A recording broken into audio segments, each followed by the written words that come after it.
Oi, amigos! Hoje vamos falar de Moses Hans, colega de Karl Marx. Marx e Moses Hans eram amigos e colegas de universidade. Moses Hans iniciou o sionismo moderno de Theodor Herzl, quando escreveu um livro em 1862 chamado De Roma para Jerusalém. Essa é uma história pouco conhecida. Moses Hesbarn, 21 de junho de 1812, Paris, 6 de abril de 1875, foi um precursor do que mais tarde se chamaria sionismo.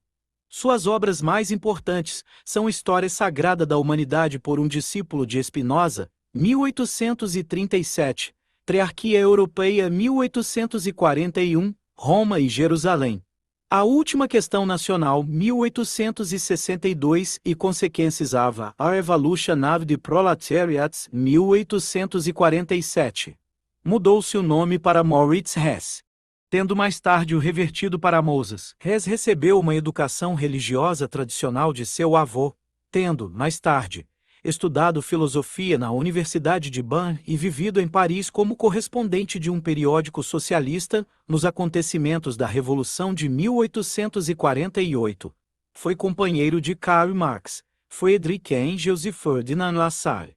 Socialista, defendia inicialmente uma sociedade na qual a raça ou a religião não seriam determinantes. Em Triarquia Europeia, 1841, propôs que os judeus buscassem assimilar-se em países tolerantes, como França e Estados Unidos, e mudou seu nome para Moritz, como forma de disfarçar sua identidade judaica. Mas as perseguições contra judeus no Oriente Médio e na Europa que aumentaram após o caso de Damasco 1840, além de suas pesquisas na universidade sobre raças, parecem tê-lo feito mudar seu posicionamento. 2 décadas depois, em sua obra Roma e Jerusalém, 1862, Moses Hess que voltara a usar seu nome judeu. Passou a argumentar contra a assimilação. Seu argumento era de que, se os judeus negassem a sua própria origem, eles jamais obteriam o respeito das nações independentes. Uma vez que a unidade cultural e linguística era um pressuposto para os estados nacionais, ele assim defende que os judeus retomem seus hábitos tradicionais. O ódio contra os judeus na Alemanha não era somente religioso, mas racial. O batismo não resolveria os aspectos físicos e, portanto, não era um caminho viável.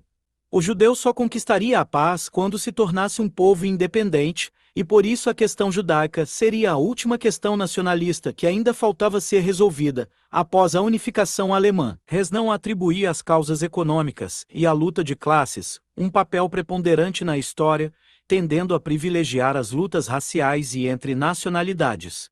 Formulou a teoria dialética histórica tendo em vista estes últimos, em oposição à posição marxista, fundamentada nos primeiros. Hess não atribuía às causas econômicas e à luta de classes um papel preponderante na história, tendendo a privilegiar as lutas raciais e entre nacionalidades. Formulou a teoria dialética histórica tendo em vista estes últimos, em oposição à posição marxista, fundamentada nos primeiros. Na obra História Sagrada da Humanidade por um discípulo de Spinoza, Hess afirmou que a história marcha sobre a influência do Espírito para um novo Éden, o que evidenciou seu caráter messiânico.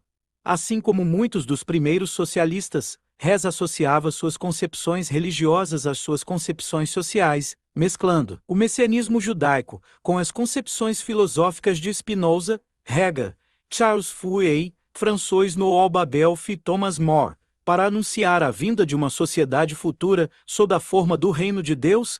Em seus últimos anos, voltou a dedicar-se às ciências naturais e, após sua morte em Paris, em 1875, nenhum representante de organizações judaicas compareceu ao seu funeral. Moses Hans e sua visão política. Moses Hess tornou-se relutante em basear toda a história em causas econômicas e na luta de classes, como Karl Marx e Engels fizeram, e passou a ver a luta de raças, ou nacionalidades, como o principal fator da história. De acordo com George Stein, Hess, que discordava de Marx em diversas questões, ainda testemunhou em uma carta a Alexander Herzen que o que ele e Herzen estavam escrevendo se assemelha a um esboço preciso desenhado no papel, enquanto o julgamento de Marx sobre esses eventos revoltas europeias está, por assim dizer, gravado com força de ferro na rocha do tempo, Parafraseado por George Lichtenstein, Uma Breve História do Socialismo, 1971 p.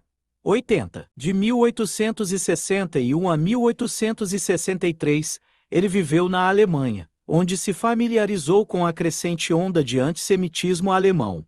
Foi então que ele voltou ao seu nome judeu Moses, depois de passar a ser chamado de Moritz Hess, em protesto contra a assimilação judaica. Ele publicou Roma e Jerusalém, em 1862.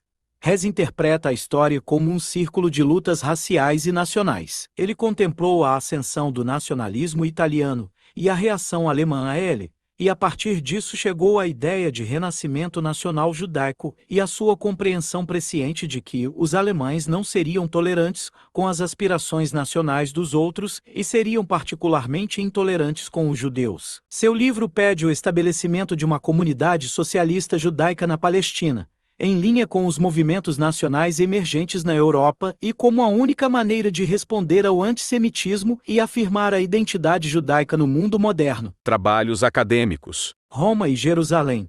A última questão nacional, de Hess, passou despercebida em sua época, visto que a maioria dos judeus alemães preferia a assimilação cultural e sua obra não estimulou a atividade ou o debate político. Quando Theodor Herzl leu Roma e Jerusalém pela primeira vez, escreveu que desde Spinoza, o judaísmo não teve pensador maior do que este esquecido Moisés Hess. Ele afirmou que talvez não tivesse escrito Der Judenstaat, o Estado judeu, se tivesse conhecido Roma e Jerusalém de antemão. Vladimir Zebatinsky homenageou Hess em A Legião Judaica na Guerra Mundial como uma das pessoas que tornaram possível a Declaração de Balfour, juntamente com Herzl, Walter Rothschild e Leon Pinsker. A História Sagrada da Humanidade e Outros Escritos, edição, por Shlomo Avineri, Cambridge University Press, 2005. História Sagrada da Humanidade, da Elige Geschichte der Menschheit, é um livro do filósofo Moses Weza, embora a obra tenha sido completamente ignorada na época de sua publicação. Ela é significativa não apenas como a primeira expressão em larga escala do socialismo de Hess, mas também como a primeira expressão socialista escrita na Alemanha. Esta foi uma das primeiras obras de Hess, publicada em 1837, e nela ele prevê uma futura Europa socialista, inspirando na comunidade judaica inicial, na qual a política era subserviente aos preceitos éticos. Hess afirma que a harmonia original que os judeus tinham com Deus foi perdida, mas que agora os judeus tinham a oportunidade de restabelecer essa harmonia por meio do socialismo. Hess divide a obra em duas seções de tempo, o passado e o futuro. Hess define o passado como o fundamento do que está por vir e o futuro como uma consequência do que aconteceu. O passado é dividido em três partes, nas quais o tempo antes de Cristo é considerado como a união inconsciente dos judeus com Deus, onde reinava uma harmonia fundada em uma comunidade de pazes. Cristo desarticula a harmonia, mas a disjunção não atinge seu clímax até a Idade Média, que lançou as bases inevitáveis para o surgimento da propriedade privada na sociedade moderna, fortemente influenciado por Spinoza. Hess aponta que a Revolução Francesa abre caminho para a recuperação da unidade social original. Hess descreve o futuro como uma sociedade na qual os ideais de liberdade e igualdade são realizados por meio do comunismo. Hess expressa a esperança de que a mudança viesse por meios pacíficos, mas temia o contrário, por causa do abismo cada vez maior entre ricos e pobres. Roma e Jerusalém, a última questão nacional. Autor: Moses Hans, ano da publicação, 1862. Roma e Jerusalém. A última questão nacional em alemão, Poaman Jerusalem. Die Nationalitätsfrage é um livro publicado por Moses Hess em 1862 em Leipzig. Ele impulsionou o movimento sionista trabalhista e, em sua obra-prima, Hess defendeu o retorno dos judeus à Palestina e propôs um país socialista, no qual os judeus se tornariam agrários, por meio de um processo de redenção do solo. A importância da publicação. O livro foi o primeiro escrito sionista a colocar a questão do nacionalismo judaico no contexto do nacionalismo europeu. Hess combinou filosofia secular e religiosa, dialética hegeliana, panteísmo de Spinoza e marxismo. Foi escrito tendo como pano de fundo o assimilacionismo judaico-alemão, o antissemitismo alemão e a antipatia alemã ao nacionalismo, que surgiam em outros países. Hess utilizou terminologia da época, como o termo raça, mas era um igualitário, que acreditava nos princípios da Revolução Francesa e queria aplicar os conceitos progressistas de sua época ao povo judeu. Temas principais. Escrito na forma de 12 cartas, dirigidas a uma mulher em luto pela perda de um parente, Hess apresentou em sua obra as seguintes ideias: os judeus permanecerão sempre estrangeiros entre os povos europeus, que podem emancipá-los por razões de humanidade e justiça. Mas nunca os respeitarão enquanto os judeus colocarem suas próprias grandes memórias nacionais em segundo plano e se apegarem ao princípio bibena e bipatria eleateim, onde está bem, aí está a pátria. O tipo judeu é indestrutível e o sentimento nacional judaico não pode ser erradicado, embora os judeus alemães, em prol de uma emancipação mais ampla e geral, convençam a si mesmos e aos outros do contrário, se a emancipação dos judeus é irreconciliável com a nacionalidade judaica.